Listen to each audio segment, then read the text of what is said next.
everyone, Scarlet Everose here, back again with another dive into the mind beneath the mayhem.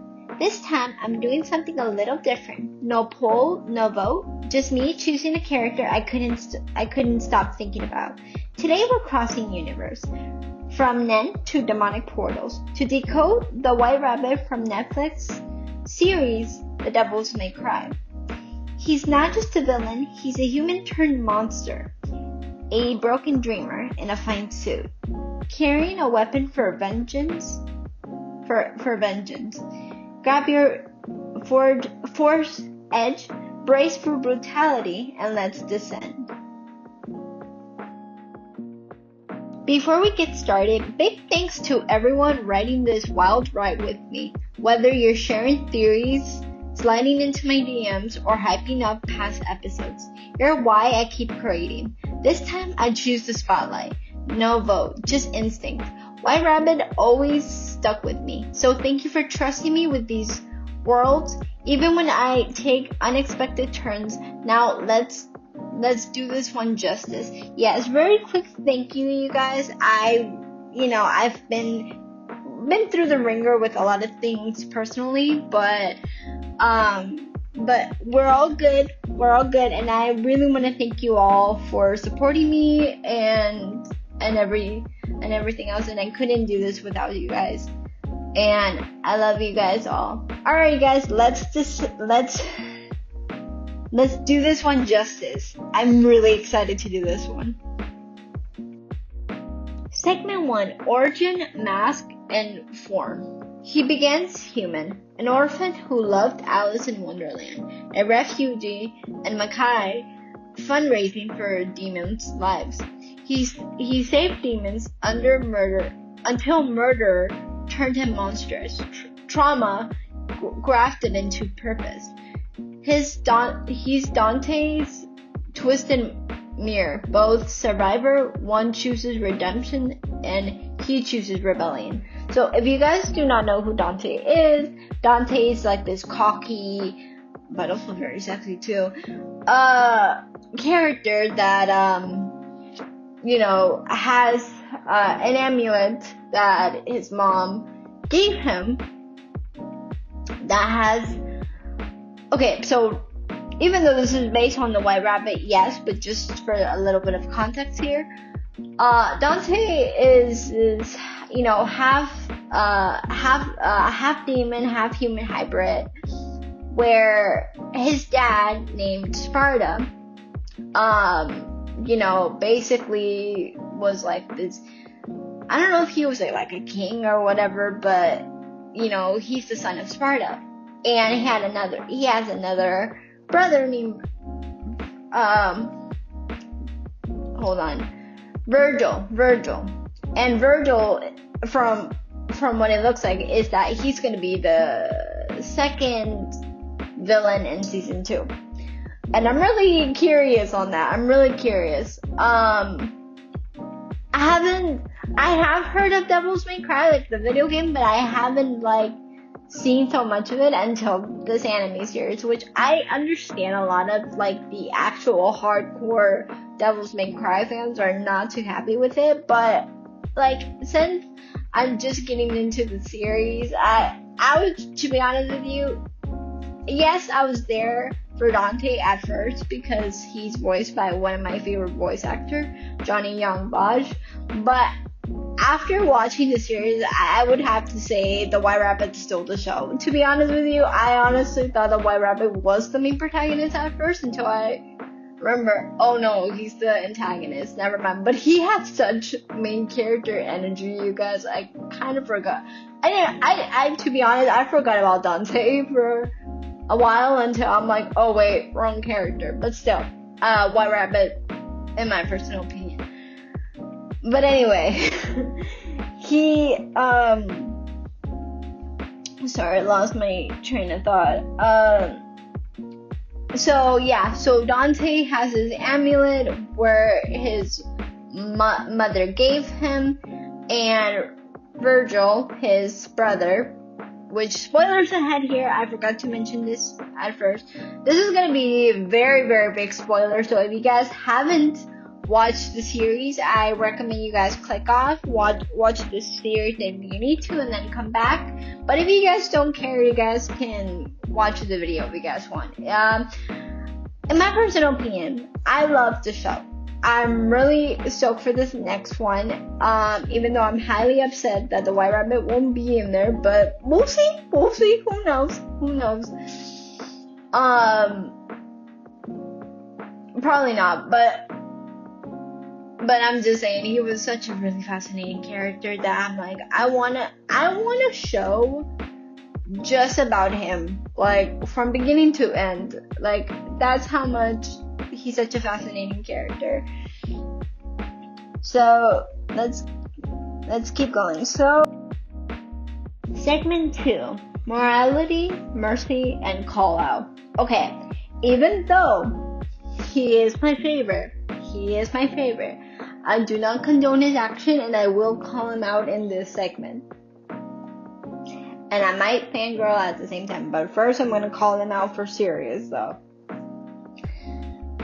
He tested for peace, but Darkham, like I was explaining in the first one, this high-tech assassin team, by Lieutenant Mary Arkham, I think that's her last name, slaughtered his hope. Fueled by grief, he becomes cruelly incarnated. He spares no one, human or demon, because mercy is a luxury he never had. But here's the hypocrisy I can't ignore. He claims to fight for the weak, but often only arrives after the damage is done. So even though I love his character, he's a really fascinating character, but he is such a freaking hypocrite. It's insane. It's like, dude, like, are you for the weak or not? Because that's the whole, like, I get it. Valid reason why he went out like that. He had every reason to become the demon. Yeah, he became the demon, but the villain. Yeah, there you go. But he says he's there for the weak, quote unquote. But he's only there when it benefits him. Because he never had love, even though for a little bit he was treated with love by the low demons. But after that, it was completely... If anything, the hypocrisy comes from he not comparing him to Light, because oh my gosh, way completely different characters, different motive. Light is different. Light, if you guys have not seen that episode, I will put it up here. But very different reason, and not Light is just, he became evil because he thought he was the greatest. No, the White Rabbit became the reason because humans turned him that way. That's why they always say humans aren't born, they're made. And he was made by humans. You know, he was made to be the villain by humans. Because, spoilers ahead here, again, if Mary, in episode 6, if Mary heard him out, basically, him explaining why he was putting immigrating the low demons into the human world, if he would have listened, he would have never become the White Rabbit, because this man came from purity of the heart until he didn't have one. But he had a kind heart. He had a kind heart, but due to the fact that this trauma and everything else, he threw kindness out of the door, and he thinks everyone's against him if they don't follow his rules. And the hypocrisy is that if anybody gets in the way, low demon, weakling, whatever, doesn't matter. If you get in his way, you'll be killed without hesitation. And that's the hypocrisy of it, because he claims to do something good, but he uses actions that do not condone with what he says. So he's doing the exact same thing that he says he doesn't want to do, basically, but he's doing it anyway. He condemns cruelty, yet wields violence with no hesitation, hurting innocent and guilty alike. Justice to him is warped by his own pain and loss. He is not pure evil. Yeah, that's the reason I said there's, between him and Light, from Death Note, he's the complete opposite of that. Because Light knew what he was doing. And yes, the White Rabbit knows what he's doing too. He's not stupid.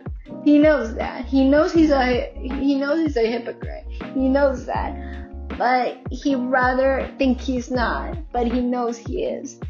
Segment 3, Symbolism, Strength, and the White Rabbit versus Dante. He's a paradox, fragile humanity layered with demonic vengeance. He's riling low-level demons, building a portal army, not for conquest, but grief with purpose. His rise began with hope, but mutilated into horror after betrayal. Now the Vatican Museum massacre ritual meets riot. He steals Force Edge, massacres monarchies, and sets the building ablaze. This attack was fueled largely by Lady King Mary and Darkholm's ruthless slaughter of his chosen family in Mackay, the people he tried to save. Then he traps Dante, physically and emotionally. He kidnaps Dante, taunts Virgil, and weaponized Legacy to shake Dante's sense of self. While Dante's pain is personal, White Rabbit is blazing inferno. That rooftop battle, it's not hero versus villain, it's trauma versus transformation. Both carry deep pain, but only one fights to heal. Now, even though I was talking about hypocrisy, let me have my little fangirl moment, please. Alright. Okay, real talk.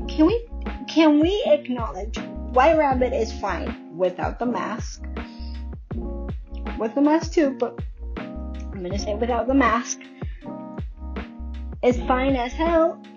The scars, the suit, the voice. Oh my god, the voice. Oh my lord, the voice is hot. The voice is sexy. I'm not even mad.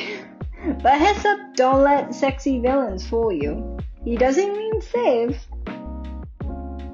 So that is White Rabbit. A child refugee, a broken savior, a monstrous idea. The scariest monsters aren't born, they're made. He's not evil because he wanted to hurt. He's tragic because he had to. Now, okay, so real quick. So I've decided already, again, this was like my own vote. Well, yes, I did ask you guys on my Instagram on who you guys wanted to see for episode 12, which we're going back to the Hunter x Hunter universe. So this time you guys did vote. Okay, never mind. I'll put it this way. You guys did vote for who we're gonna talk about, and this will also be a solo analysis as well.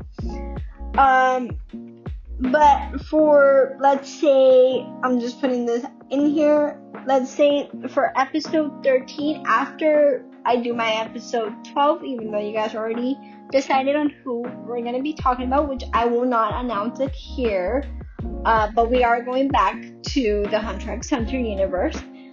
This was a really, really fun change. I really love to talk about each different character I find really fascinating, villain-wise, and the White Rabbit will forever be my very favorite character, even though he's a hypocrite, but he's fine as hell though, I ain't gonna lie. But I don't know why, but I just hope he's either in season 2 or he's or somehow Netflix, but please do not butcher it though. I hope that for some random reason they make him a main character in his own story, because in my personal opinion he deserves one. He deserves to have his own show, but that is my personal opinion. So Netflix, if you're watching this, good job on making a really, really fascinating character. I know people have their own opinions, but he became my favorite. And if there's one thing I ask you, Netflix, please do not ruin his character. He's amazing the way he is. So if you guys ever decide to make him a main character and have his own series, please keep him the same way that he is from the show.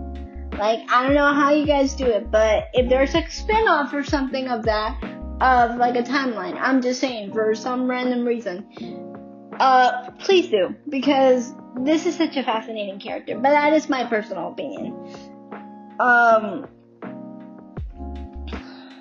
Let's see. I'll post a poll soon, which I will be send that we've already decided on who's gonna be on episode 12, which I will announce it once it gets more closer. Drop your pics in the comments or slide into my DMs. Let's keep building this world together. Stay soft in a world that hates. Stay loud when it whispers lies. And remember, not every nightmare begins monstrous. Love y'all. Bye.